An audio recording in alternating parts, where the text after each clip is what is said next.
Mirë, erdhëm në të pjesë të tretë e emisionit për të folur për arkeologjinë, për sitet aktualisht në gërmime sipër, me arkeologun Jani Koçillari dhe historianin gjithashtu.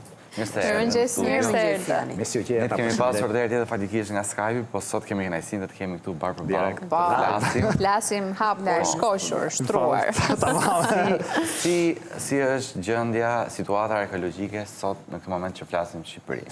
Atëherë, Shqipëria, kur ne flasim për Shqipërinë, shpeshherë ne mendojmë se është një vend i vogël, po realisht nga mundësitë që ka për arkeologjinë është jashtëzakonshëm. Është jashtëzakonshëm. Ka një pasuri që as vetë ne nuk mund të arrijmë të imagjinojmë. Do të thënë shtresa historike, kulturore, qytete, site të pagërmuar fare.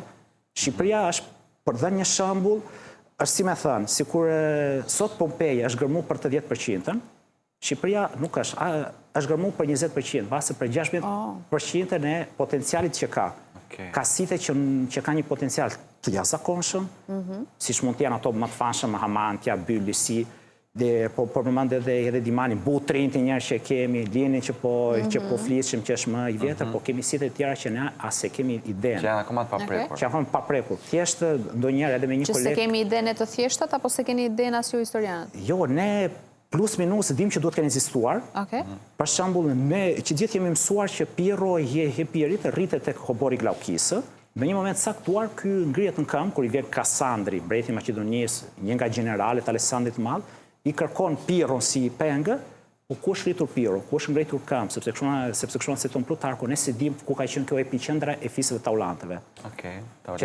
Këta taulant që ishin midis Durrësit, Tiranës, që kontrolloshin një sipërfaqe shumë të madhe, të aftë nga skena politike, të ndërhyshin me Sirakuzën asaj kohe, që ishte një qytet i fuqishëm shekullin e 4 para Krishtit, të vendoste koloni sipër në brigjet e Kroacisë, ku ishin fisët e lirë dalmate, të ndërhynte politikisht tek mbretëria e Maqedonisë, tek Epiri, ne sot se dim se ku kanë patur epiqendrën e tyre. Dakor, po e ardhmja është disi premtuese, pra po bëhen disa gërmime, apo jemi... Situata e gërmimeve edhe për shembull personale është çik e vështirë, sepse ku është problemi? Një nga problemet është fiks vetë legjislacioni shqiptar. Tani, ne kemi një pengesë madhe të gërmimet universitare në Shqipëri. Për shembull, shpeshherë nuk mbështeten gërmimet universitare që t'japin mundësi studentët të trajnohen, edhe të zhvillohet edhe ekonomia e vendit, të bëhen edhe studimet në sitet e reja. Nuk jepet mundësia as doktorantëve njerë, që janë ata që merren tamam me kërkime shkencor. Sepse nuk jepet mundësia? Nuk jepet mundësia sepse puna parë njerë janë financimet.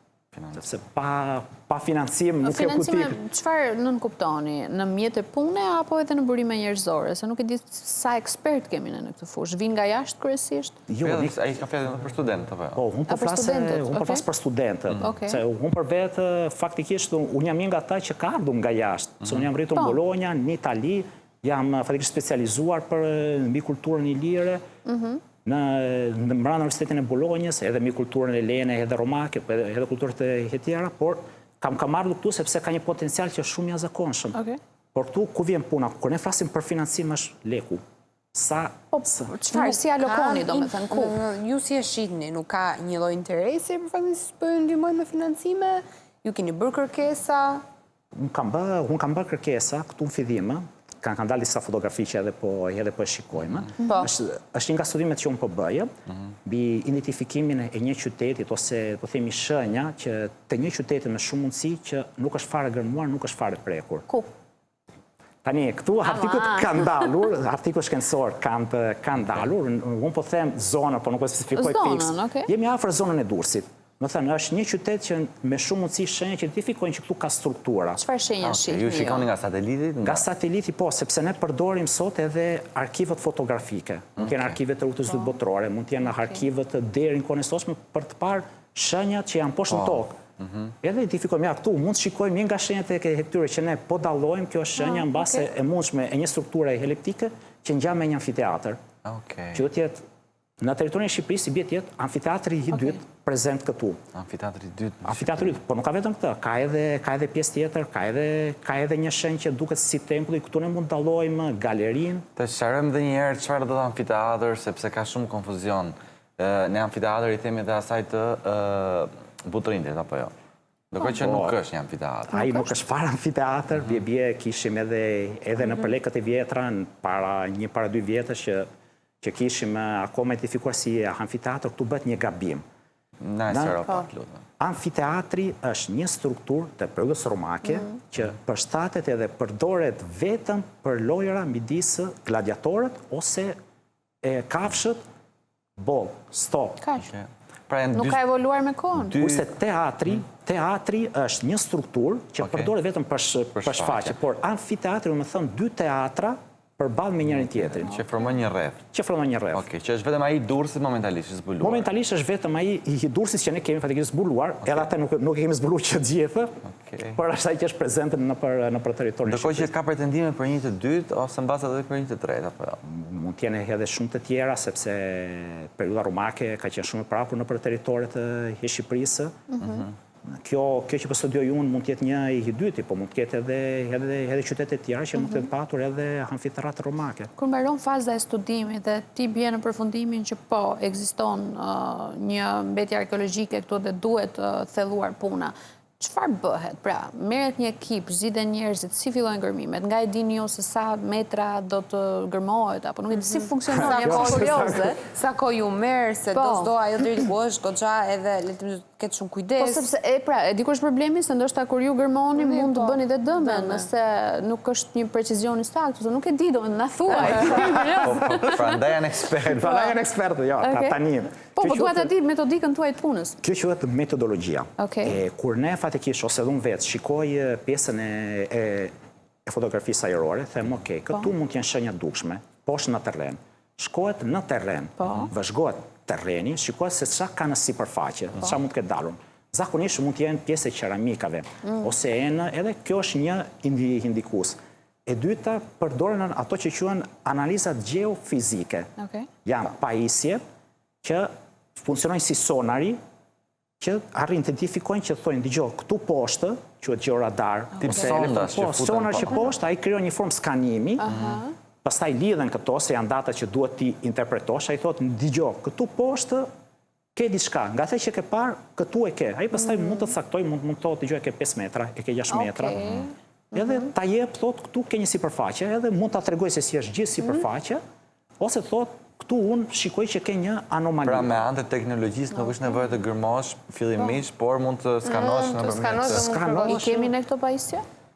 Po edhe jo. Një pjesë ka edhe ekspozicion edhe vetë shteti nga përmjet Universitetit të Gjeologjisë, pjesët e tjera kanë private, pjesët e tjera se kemi fare. Jani, sa kohë duhet më pasi ju keni zbuluar, domethënë, një gjetje arkeologjike në tokë, sa kohë do ju duhet që të hapet toka, të filloni të gërmoni, derisa të dalin sipërfaqe, pra cila është koha më gjatë që ju merr? Ato mund të jenë edhe me vite. Mund të jenë edhe me vite. Se tani nuk është se fillon deri gërmimin. Pas analizave hapen disa, po themi, bëhet një sondazh, një katërkëndshë dhe thuhet, "Ok, për të parë, këtu çka ka?" Se ne këtu na ka dalë një anomali, themi, "Ok, pastaj piketohet, duken tamam shenjat, shtresat historike, piketohet zona." Për këtë zonë do kërkohet autorizimi vitin e parë, atje pastaj simbas mundësi financiarve, sepse mund të jenë edhe studentët, po duhet pagosh edhe pajisjet, se nuk është se pajisjet janë falas, ai që ta sjell nga jashtë, sidomos thotë. Me qera. Po, o do t'i marrësh me qera, ose ai do jetë pjesë vete e ekipit, edhe vetë kuptohet që këtu jo vetëm do të trajnosh studentët, po do marrësh gjithë pjesë edhe në për konferenca, edhe në për prezantimin e rezultateve. Pastaj fillon gërmimi, por gërmimi në kontekstin arkeologjik, kur ti fillon të hap tokën, nuk është vetëm një zbulim, është edhe një shkatrim, sepse toka në për shekull ka krijuar një formë ekuilibri. Edhe ne tani fillojmë edhe zbresim poshtë, është si më thënë unë, ne fillojmë edhe shikojmë shtëpinë jo nga themelet, po nga çatia. Edhe nga atje pastaj zbresim edhe japim që gjithë interpretimeve të gjithë shekulleve ose fazave historike. Çka ka ndodhur këtu mund të ketë bënë një ndërhyrje, kjo ka qenë e dukshme, kjo ka ndryshuar. Edhe vash, po këto simbas buxheteve, se po patë lek. Cilat janë gjetjet më të rëndësishme arkeologjike dhe sot që flasim në Shqipëri? Çfarë provash kemi ne për qytetrimet e lashta që mbështesin historinë? Tani, patjetër janë fatikisht zbulimet e siteve njerë që dokumentojnë që sidomos kultura e lirë ka qenë një kulturë shumë avancuar. E parahapur, tani, ju provojnë të imagjinoni po t'ikni në Finiqe, jemi në zonën e përballë të Sarandës që keni edhe teatr, Bylisin. Kur të kesh një teatr, ta ndërtosh një teatr, sepse atë që shikojmë ne është faza e fundit e teatrit. Të kesh një teatr do me thënë që këtu kanë bësh faqe, komedi, tragjedi, po jo vetëm si shmendojmë ne në greqishtën e lashtë, jo, këtu e kanë bërë edhe në gjuhën e lire. Në gjuhën e lire. Po, ne pastaj kemi site që nuk janë fare as të përprekur. Hikim në Petrel, Kalaja Petrelës është ndërtuar me disa nga pjesët e saj, e ka marrë nga Presiopi. Një nga sitet që ndodhet mbranda në zemrën e taulanteve, afër Tiranës, por ne nuk e kemi gërmuar krejtësisht. Durrësin, me që e përmendëm, Durrësi, për fatësi që është betonizuar shumë, shumica e pasuritë e saj janë zhdukur nga kontesti historik, se ka qenë nga qytetet më të rëndësishëm. Janë abuzuar, ka pas abuzuar. Pra janë zhdukur, janë shkantruar për shkak të ndërtimeve. Jo vetëm ndërtimeve, po edhe fakti që ne kemi zona që nuk janë fare as prekur, as për një studim. Ne bot lëvizim, lezha e fanshme, edhe zbulimet e reja, bushat që tani po dalin, po kemi site që ne po të lëvizim pak në Shqipëri, po t'ikim Dimal, Dimali ka një potencial, haq të madh që nuk është fare prekur shumë pak. Mbaj mend një teori që lufta e Trojës ka ndodhur në Lezhë.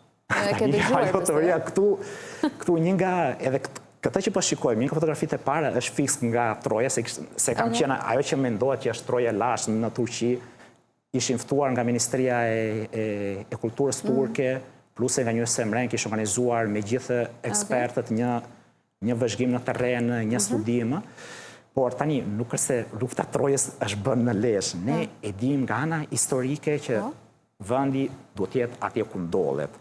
Sepse janë shumë troja si për njërë tjetër, janë mbi 7 shtresa, janë mbi 7 qytete njëra si për tjetër. Për ne, që në intereson fundin nga lufta e Trojës, sidomos nga Iliada dhe nga Odisea, se është një gjë që ne fatikisht në Shqipëri nuk japim shumë rëndësi. Nga një anë, po, është ardhja e Enes që vjen në Butrin të takon Andromakën, nusjan e Hektorit, Eleni që është një nga vezit e Hektorit, për ne, për shembull, nga ana e Odises, nuk përmendim Nauzikën, që si mbasë që gjithë studimet që ne kemi, Odisea, se ne nuk e dim si ku është zhvilluar ky ultim meeting, duhet këtë ardhur tek ajo që sot quhet Korfuzi, që në periudhën e epokën e Hebroncit ka qenë në kontrollin e liburëve edhe pastaj të taulanteve, po ne japim shumë rëndësi vetëm figurë që kemi tamam si, po themi si qivet me lirë. Dhe më thënë, rëndësia kam përshtypjen që duhet nisi nga ekspertët, apo jo, fillimisht? Jo vetëm nga ekspertët. Këtu, nga disa nga fotografitë, ne kemi përpara disa poçeri, sot janë ekspozuar te Muzeu Arkeologjik i Durrësit. Ne kemi të rafiguruar ardhjen e Uliksit në Itaka, me gjithë Penelopën edhe idealin e tij Telemakun. Pse kjo? Sepse edhe në antikitetë, në fillim, para se të jepshin atë hipotezë që ne mendojmë në Mesdhej që ka kaluar në Itali, ju thoshin, jo, pritjer, nuk është vetëm kjo zonë, mund të kaluar edhe në Adriatik. Pra edhe tek ne. Tani do të keni parasysh, Odisea dhe Iliada, sepse pas Odisea njerë është mit, është një ultim, se ne nuk mund të themi me sakti. Sa bën lidhjen e fakteve. Po, okej, përqendrohemi pak te Ilirët. Çfarë dim? Çfarë nuk dim për Ilirët dhe pse... Dhe çfarë dim nga bimbi të gjitha? Po pra, dhe pse kemi kaq, le të themi, pse dim kaq pak mbi të gjitha? Sepse ne fatikisht duhet i studiojmë Ilirët. Një thotë si ka mund të thënë, se fundit kemi akademi, universitete. Ata që do të merren realisht me studimin e Ilirisë janë fiksu universitetet. Bashkëpunim me akademinë, po sidomos universitetet që të krijojnë specialistë, qoftë nga historia dhe nga arkeologjia, për Ilirët.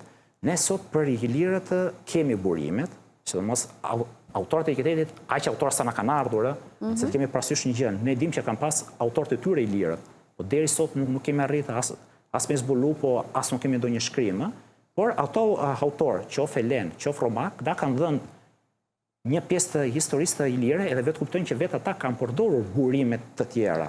Po nga albanolog, le themi të huaj që mund kanë bërë studime për Ilirët, çfarë kemi sot, çfarë dim sot? Jo, janë shumë albanolog, ata kanë dhënë një kontribut të madh për studimet e Ilirëve. Sidomos tash edhe Hasan Ceka, po edhe albanologët e hepar fare që janë marrë në Shqipëri mbi studim. Është një albanolog i huaj, duket me emrin Milan. është edhe Milan, janë edhe albanolog slav, janë edhe albanolog sidomos austro-hungarezë. Kemi patur edhe Artur Evansi që më shumë është i famshëm për zbulimin e kulturës kreteze që është marrë me studimet ilire. Kemi Wilkins, që është një nga albanologët më të rëndësishëm për sa i përket ilirëve nga Anglia. Ti the që duhet i studioj universiteti, është detyra e universitetit. E ka realisht me detyrim. Po çfarë ndodh pra? Pse nuk po avancojmë? Pse nuk po... Duhet të bëjmë një riformim dhe t'japim mundësi studiusve të re që ne të krijojmë degë, e lëndë, të mbështetim reformat, që tamam të fillojmë të studiojmë këta ilirët si ilirë. Se ne boll të kalojmë nga brigjet e tjera, zbresim në Italinë e Jugut, ku janë fiset ilire që mendohet apulët, mezapët edhe japigët, që ne nuk i gërmojmë, edhe as nuk i studiojmë shumë.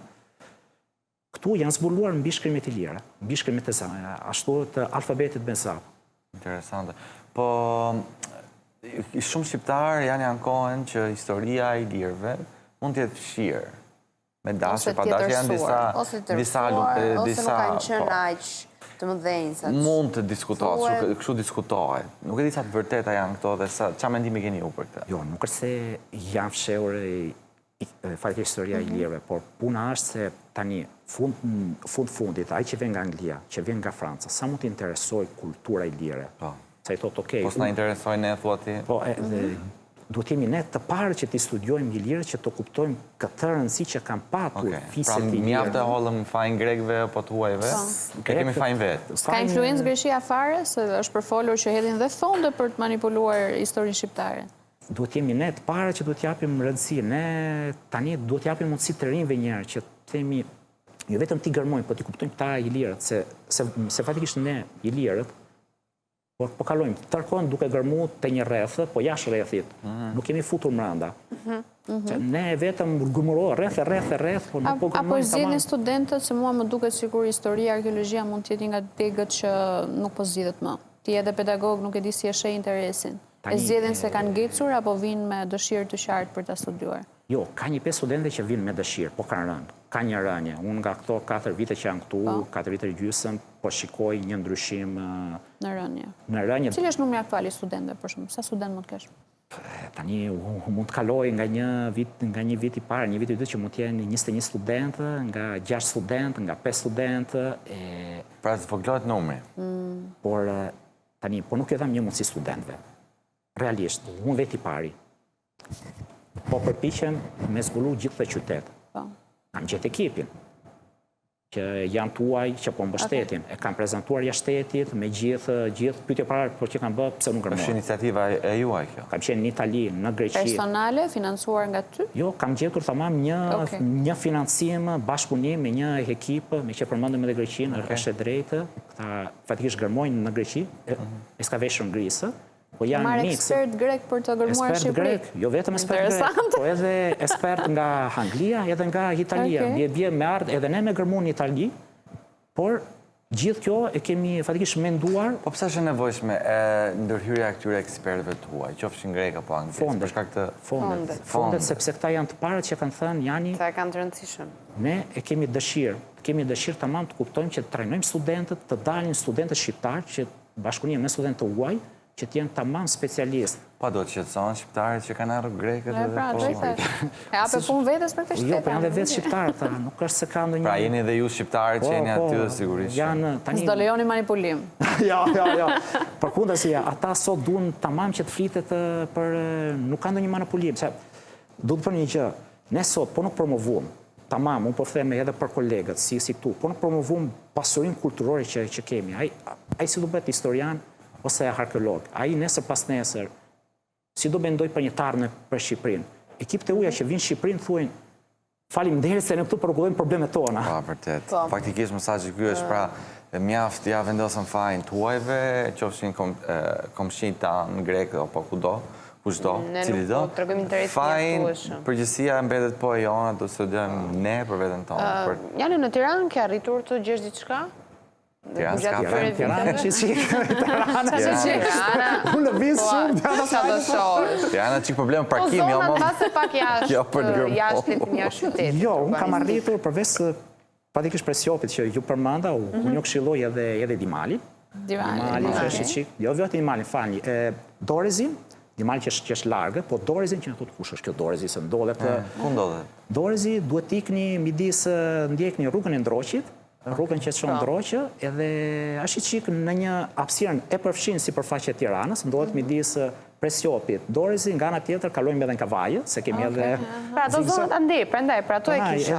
Unë kam dëgjuar deri diku që thonë ka histori, qoftë për shkak të kalasë Ndroqit edhe zonët. Ka shumë histori, jo vetëm atje ka edhe... Jam pak të paprekur, nuk është vetëm kala.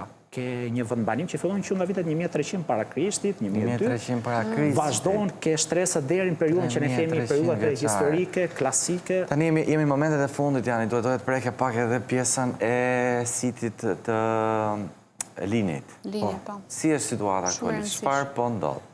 Tani duhet si që gjithë edhe unë, po janë kolegët që merren, por kundazi duhet edhe t'i vlerësojmë nga instituti, se nuk është po bëjmë punë realisht goxha. Kemi kolegë shqiptar flasë? Kolegë shqiptar që bashkëpunojnë.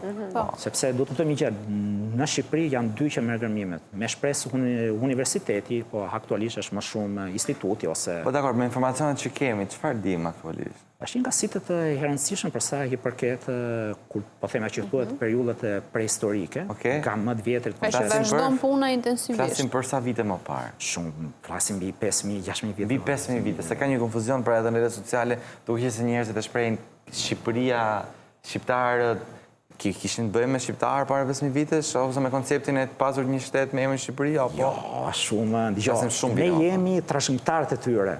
Ato janë parastet e tanë shumë dhe shumë vite që na kanë lënë si pasuri që mos jetë vetëm për ne, po tjetë për ata që do vinë brezat e re, që do vinë bas nesh. Për të treguar se sa bukuria dhe sa akoma nuk e njohin. Po janë akoma në gërmime me studime si, janë akoma aty. Janë sa me fat studentët që të kanë, se mënyrën se si ti e rëfeke gjithë historinë, ta bëke si gjithë më të letë për ta mësuar, se po ankoheshim se sa shumë të merë nga kanë për mësuesit historinë ndër vite, por ka dhe një mënyrë bukur të thënë gjëra. Kur ka njerëz pasionanë që e bëjnë punën me dëshirën e tyre dhe që gjejnë edhe mënyra vullnetare dhe gjejnë burimet e tyre në mënyrë private për bërë një gjë për Shqipërinë, meritë komplete jote. Edhe fakti që Jani është unë e njoh për vitesh tani më dhe e di shumë mirë që ai është rikthyer nga Bologna vetëm për të studiuar dhe për të bërë më të mirë për ditët sa më shumë për Shqipërinë. Edhe për para. Inshallah nuk po pendohesh, Jani. Jo, nuk do pendohesh. Faleminderit shumë. Faleminderit shumë për ne. Presim sërish, te kemi plot për të folur për temën. Kemi ardhur në fund edhe për sot. Ju urojmë një ditë sa më të bukur. Mos harroni pas pak është receta e ditës nga Mira, që Tiri do ta thot nesër tamam se si ishte, çfarë ishte do ta shohësh. Për ta gatuar jo po foto na çon. Çka gjë interesante. Po. Kështu që ditë e bukur, jemi nesër, paqim. Premten. Premten.